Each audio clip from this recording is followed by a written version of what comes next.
Hello friends, आज हम आपके साथ चर्चा करने चल रहे हैं ईस्ट इंडिया कंपनी की जो भू राजस्व प्रणालियाँ थी उसमें से तीसरी और ऐसी भू राजस्व प्रणाली जो सबसे ज़्यादा क्षेत्र पर लागू हो रखी थी, वो प्रणाली थी रैयतवारी व्यवस्था। रैयतवारी व्यवस्था पर आज हम चर्चा करेंगे। रैयतवारी पद्धति या इसको रैयतवारी व्यवस्था कहते हैं। रैयतवारी सिस्टम क्यों नाम पड़ा? रैयत का अर्थ है प्रजा या जो किसान, जो टीनेंट थे, जो जमीन के मालिक थे, उनको रैयत कहा जाता था, जो खेती करते थे। ओके, जो जमीन के मालिक हुआ करते थे वो रैयत कहलाते थे। तो ये बंदोबस्त किसानों के साथ किया गया था। इसमें कंपनी, ईस्ट इंडिया कंपनी का संबंध सीधे किसान से था। कंपनी ने भू राजस्व जो लागू किया वो किसानों से वसूल किया जाता था और वसूल करने वाले सरकारी कर्मचारी होते थे। कर्मचारियों के द्वारा लगान वसूल किया गया। इस व्यवस्था में कोई मध्यस्थ नहीं था। कंपनी जो है लगान निश्चित करती थी और उस लगान को सरकारी कर्मचारी वसूल करके सरकारी खजाने में जमा करते थे। ये व्यवस्था जो कृषि उपज थी, कृषि उपज के आधार पर निर्धारित की गई थी। मान लो कोई एरिया है जमीन का, इस एरिया में कितनी उपज होती है इसका अनुमान लगा करके इस पर राजस्व निश्चित किया गया था। तो राजस्व किस आधार पर था? कृषि उपज के आधार पर था। ठीक है। यह व्यवस्था लागू कहाँ की गई थी? किन क्षेत्रों में रैयतवारी प्रथा थी? कब लागू की गई? किसने लागू की गई? थोड़ा इसको समझ लेते हैं, फिर और व्यवस्था की क्या क्या विशेषताएं थी उन पर हम बात करेंगे। रैयतवारी पद्धति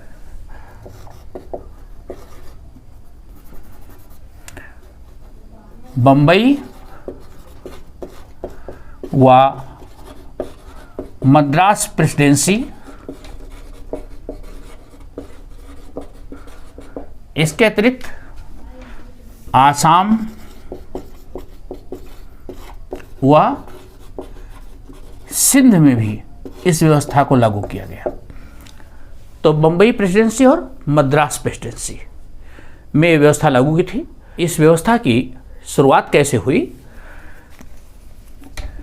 1792 में इस व्यवस्था को 12 महल, तमिलनाडु में 12 महल है, ये जिला था। 12 महल क्षेत्र में इस व्यवस्था को प्रयोग के तौर पर लागू किया गया। सबसे पहले 12 महल जिले में इस व्यवस्था को प्रयोग के तौर पर लागू किया गया।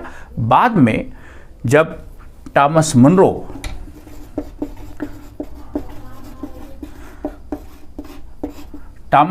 मद्रास प्रेसिडेंसी के गवर्नर बने, 1819 में वो मद्रास प्रेसिडेंसी के गवर्नर बने, तो उन्होंने इस व्यवस्था को 1822 में मद्रास प्रेसिडेंसी में लागू किया। इनके सहायक थे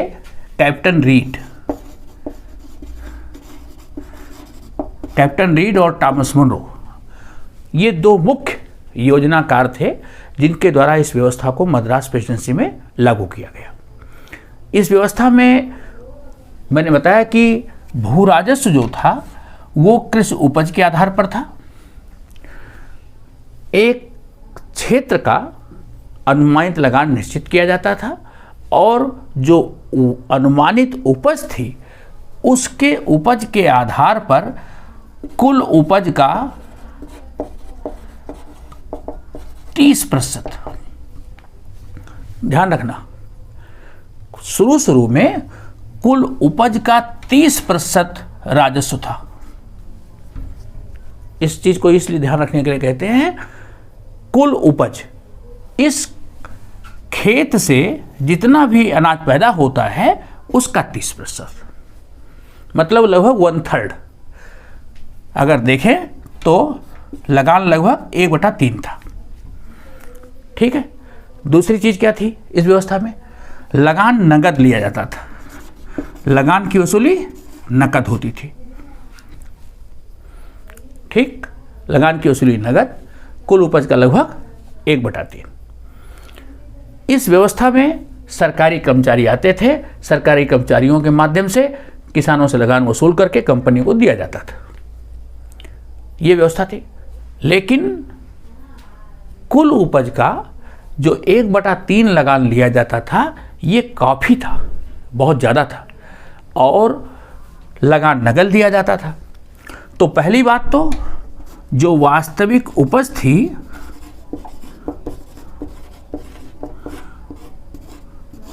और जो बाजार मूल्य थे, इन दोनों में दिक्कतें आ रही थी। कैसे? मान लो इस जमीन का लगान निश्चित कर दिया गया, एक बार लगान निश्चित कर दिया गया।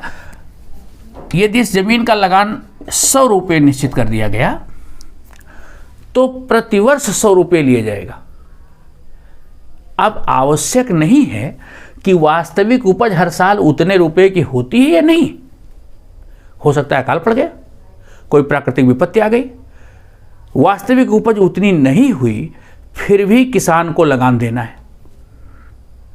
या बाजार मूल्य जो है, मान लो जिस वर्ष लगान को निर्धारित किया गया था उस वर्ष अनाज की कीमतें अधिक थी, अगले साल हो सकता है अनाज की कीमतें कम हो, लेकिन जो मूल्य निर्धारित किया गया है वही लिया जाएगा। तो वास्तविक उपज का ध्यान नहीं रखा गया था, न बाजार मूल्य का ध्यान रखा गया था। इसलिए किसानों को लगान देने में परेशानी आ रही थी, वो लगान समय से नहीं चुकता कर पाते थे। परिणाम ये होता था कि वो दक्षिण भारत में लागू किया गया था, तो दक्षिण भारत में चेट्टियों के जो साहूकार लोग होते थे उनको चेट्टी कहा जाता था। तो वो लोग साहूकारों के चंगुल में फंस गए, चेट्टियों के चंगुल में फंस गए, और उन्होंने चेट्टियों से ऋण लेकर के लगान की अदायगी की। लेकिन इसको करने में उनकी जो ज़मीनें थी वो गिरवी हो गई। इस व्यवस्था में चूंकि जो किसान था ये ज़मीन का मालिक था, ज़मीन का भूस्वामी था, ये ज़मीन को गिरवी रख सकता था, बेच भी सकता था, बिक्री भी कर सकता था। तो कई बार इसने साहूकारों के पास अपनी ज़मीनों को गिरवी रख दिया, साहूकारों के जाल में फंस गया, कर्ज के जाल में, तो इसकी ज़मीनें गिरवी होती चली गई, क्योंकि लगान को अदा करने के लिए इसे ऋण लेना पड़ा। तो ये व्यवस्था कुल उपज का लगभग जो 1/3 भाग था वो भी चुकता करने में किसानों को परेशानी आ रही थी। 1822 में लागू की गई। इसमें आगे चल करके सुधार किया गया। 1855 ईस्वी में 1855 में जो रेत वाली व्यवस्था थी, इसमें लगान की दरों को कम करने की कोशिश की गई। और वो कोशिश क्या थी? रैयत वाली व्यवस्था में किसान चूंकि समय से लगान दे नहीं पाते थे, इसलिए इस व्यवस्था में लगान की दरों को संशोधित करने का प्रयास किया गया। और प्रयास ये हुआ 1864 में। 1864 में जो कुल भाटक था वो 66% रखा गया है। भाटक आप समझ लीजिएगा, जमीन भूमि के अधिशेष उत्पादन, जमीन के अधिशेष उत्पादन का 66%, जो 1/3 लगान था उसको कम कर दिया गया। जो किसान के इनपुट्स थे जमीन पर, किसान का परिश्रम, किसान के खेत के बीज, किसान के द्वारा खाद, इन सब का मूल्य निकालने के बाद जो अतिरिक्त उत्पादन होता था, उस अतिरिक्त उत्पादन का 66% ये भू राजस्व रखा जाना प्रस्तावित किया गया 1864 ईस्वी में। लेकिन ये प्रस्तावित तो किया गया किंतु लागू नहीं हुआ, इसलिए ये प्रस्ताव केवल हवा में ही रहा, किसानों को विशेष राहत नहीं मिली। तो मद्रास प्रेसिडेंसी में जो ये व्यवस्था लागू की गई थी, ये व्यवस्था भी एक प्रकार से किसानों के शोषण के लिए ही रही, किसानों को कोई विशेष लाभ इससे नहीं हुआ। रैयतवारी पद्धति ये 30 वर्षों के लिए इसको लागू किया गया था।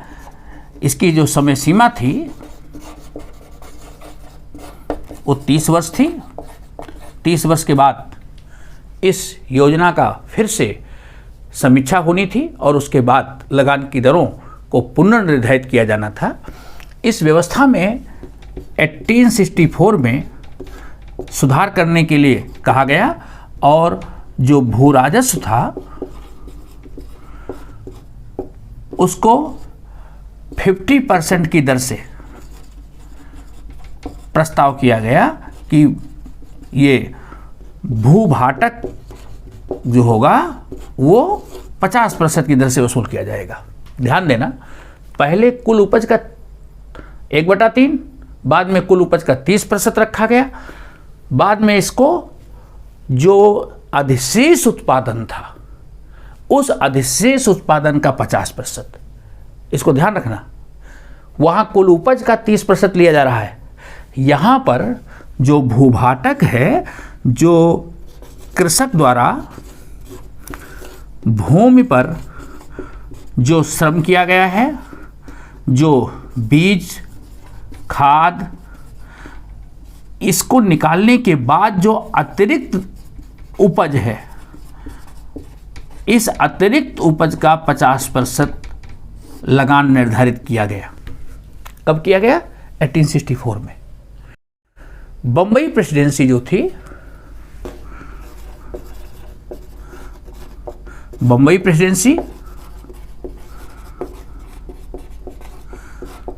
प्रेसिडेंसी में भी ये व्यवस्था लागू की गई। अब बंबई प्रेसिडेंसी में इस व्यवस्था को किसने लागू किया, उसमें क्या क्या संशोधन हुए उसको देखिए। बंबई प्रेसिडेंसी में 1819 में गवर्नर थे एल्फिंस्टन, इन्होंने इसको लागू किया और इसी तरह जो अतिरिक्त उपज थी उसका 50% यहाँ भी रखा गया। जो अधिशेष उत्पादन था उसका 55% हिस्सा किसानों से कर के रूप में लिया जाना था। बाद में इसमें एक और सुधार किया गया। 1835 में लेफ्टिनेंट विनगेट, ये सेना के मिलिट्री कोर के थे, इन्होंने जमीन का सर्वेक्षण कराया और जमीन को सर्वेक्षण करवाने के बाद जमीन की जो जियोलॉजिकल कंडीशन थी उसके आधार पर वर्गीकरण कराया।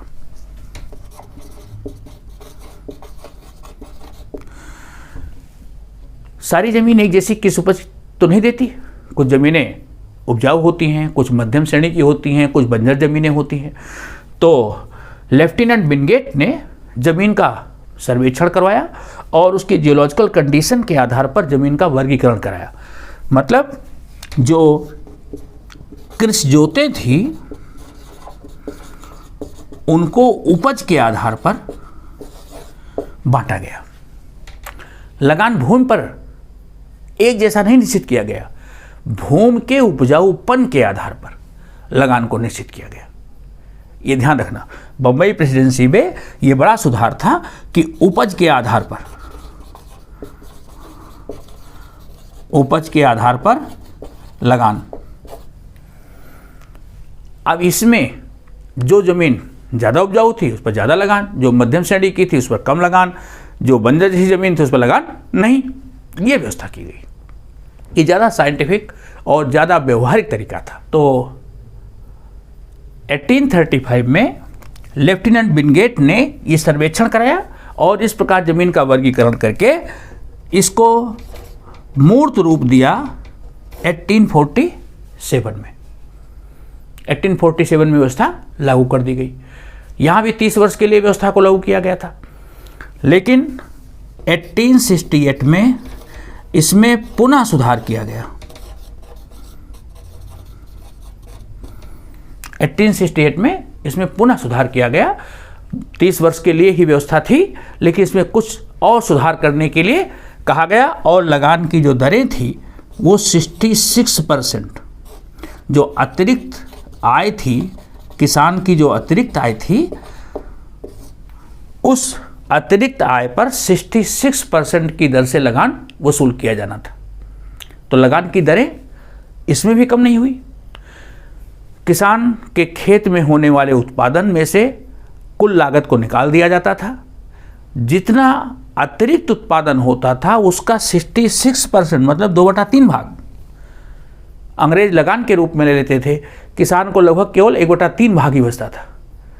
तो इस व्यवस्था का दोष ये था कि लगान की दरें बहुत ज़्यादा थी। दोष इस व्यवस्था का, लगान की दरें अधिक, नंबर 1। दूसरा, इस व्यवस्था का दोष दूसरा ये था कि किसान सरकार के लगान नियमों के खिलाफ न्यायालय नहीं जा सकते थे। न्यायालय में अपील नहीं, न्यायालय में अपील नहीं कर सकते थे। ये दूसरा बड़ा दोष था। यद्यपि व्यवस्था सबसे ज़्यादा क्षेत्र पर लागू की गई, रैयतवारी पद्धति भारत के लगभग 51% भूभाग पर लागू थी, लेकिन इस व्यवस्था का दोष ये था कि लगान की दरें इसमें भी ज़्यादा थी और किसानों को न्यायालय जाने के लिए प्रतिबंधित कर दिया गया था। वो लगान के खिलाफ किसी प्रकार की आवाज़ नहीं उठा सकते थे।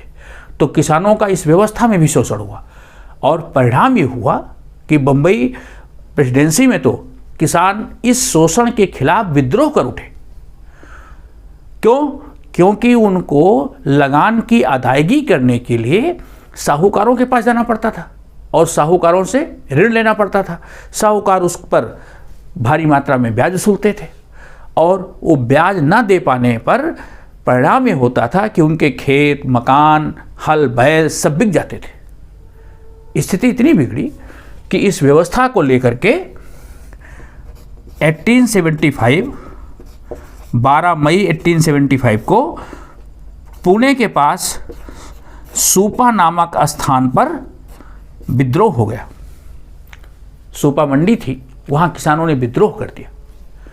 किसान ब्रिटिश सरकार के इन नियमों से और किसानों को का जो शोषण हो रहा था साहूकार द्वारा, उससे ऊब चुके थे और उन्होंने विद्रोह कर दिया 1875 में। और इसको दक्कन राइट के नाम से जानते हैं। किसानों ने अपना निशाना किसको बनाया? साहूकारों को, क्योंकि उनको लगान की अदायगी करने के लिए साहूकारों के पास जाना पड़ता था और साहूकार उनका मनमाना शोषण करते थे। साहूकार उनको देते कुछ थे और अपनी जो बही खाते थे उसमें लिखते कुछ थे। ब्याज की दरें बहुत ज़्यादा थी। किसान ऊब चुके थे और उन्होंने साहूकारों के जो मकान थे, साहूकारों की जो हवेलियां थी, साहूकारों के जो गोदाम थे, उनको लूट लिया, सारे बही खातों को जला दिया। और ये विद्रोह पूना, अहमदनगर, इन जिलों में फैल गया। 1857 के बाद ब्रिटिश सरकार को ऐसे विरोध का सामना करना पड़ा। ब्रिटिश सरकार हिल गई। 30 से अधिक गांवों में विद्रोह फैल गया। ब्रिटिश सरकार ने जैसे तैसे सेना की मदद से इस विद्रोह को दबाया और 95 लोगों को पकड़ा गया, उन पर मुकदमे चलाए गए हैं। तो इस प्रकार से इस व्यवस्था का ये दोष था कि इस व्यवस्था की वजह से किसानों को इस प्रकार के विद्रोह के लिए बाध्य होना पड़ा। अंत में इसके ऊपर एक पैनल कमीशन बैठाया गया और उसने दक्कन दंगा राइट की अपनी रिपोर्ट दी और उस रिपोर्ट में उसने साहूकारों को दोषी ठहरा दिया कि साहूकार ज़्यादा ब्याज ले रहे थे, इसलिए साहूकारों के ऊपर गुस्सा निकला। जबकि वास्तविकता ये थी कि साहूकार नहीं, जो लगान की दरें थी वो बहुत ज़्यादा थी। सरकार ने किसानों को किसी प्रकार की रियायत नहीं दी, चाहे अकाल पड़े, बाढ़ आ जाए, फिर भी लगान वसूली की जानी थी। तो दक्कन दंगा जो हुआ उसमें रैयतवारी व्यवस्था की अधिक लगान की दरें वास्तव में जिम्मेदार थी, लेकिन जो दक्कन दंगा राइट की रिपोर्ट आई, उस रिपोर्ट में 1878 में उस पर कमीशन बैठाया गया, 79 में उसकी रिपोर्ट आ गई और उस रिपोर्ट में साहूकारों को दोषी ठहराया गया। तो ये जो तीसरी लगान की व्यवस्था थी, यह व्यवस्था भी कुल मिलाकर के किसानों की हितैषी नहीं सिद्ध हुई और किसानों का इस व्यवस्था में भी शोषण होता रहा। इस व्यवस्था में एक चीज़ और थी, सूर्यास्त सिद्धांत। जैसे आपको जमींदारी व्यवस्था में मैंने बताया था कि निश्चित तिथि के सूर्यास्त तक भू राजस्व अदा करना था, रैयतवारी व्यवस्था में भी निश्चित तिथि और सूर्यास्त का सिद्धांत अप्लाई था। बहुत हार्ड फास्ट रूल्स थे, एकदम निश्चित तिथि के सूर्यास्त तक लगान अदा करना है। अब ऐसी स्थिति में किसान के पास अगर पैसा नहीं होता था तो साहूकारों के पास उसका जाना स्वाभाविक था और साहूकारों की शर्तों पर उसको ऋण लेना ही पड़ता था। और साहूकार भी किसानों के भोलेपन, किसानों की अशिक्षा, इसका लाभ उठाते थे और उन्होंने बही खातों में गड़बड़ियाँ की और उस सब का सम्मिलित परिणाम ये दक्कन दंगा हुआ। तो अगर आपसे क्वेश्चन पूछा जाए कि दक्कन दंगा क्या था, क्या इसके लिए साहूकारों की नीतियाँ जिम्मेदार थी या ये रैयतवारी व्यवस्था की शर्तें जिम्मेदार थी, तो इसको इस तरह से मूल्यांकन में आप लिखेंगे। रैयतवारी व्यवस्था के क्या फीचर्स थे ये मैंने आपको बतला दिया। मित्रों, आपको वीडियो कैसा लगा आप अपनी प्रतिक्रिया भी देंगे। टेलीग्राम चैनल से हमसे जुड़ सकते हैं और नेक्स्ट वीडियो के साथ हम मिलते हैं। तब तक आप इस वीडियो को देखें, अपने मित्रों को भी शेयर करें और चैनल को लाइक तथा सब्सक्राइब भी करें। थैंक्स।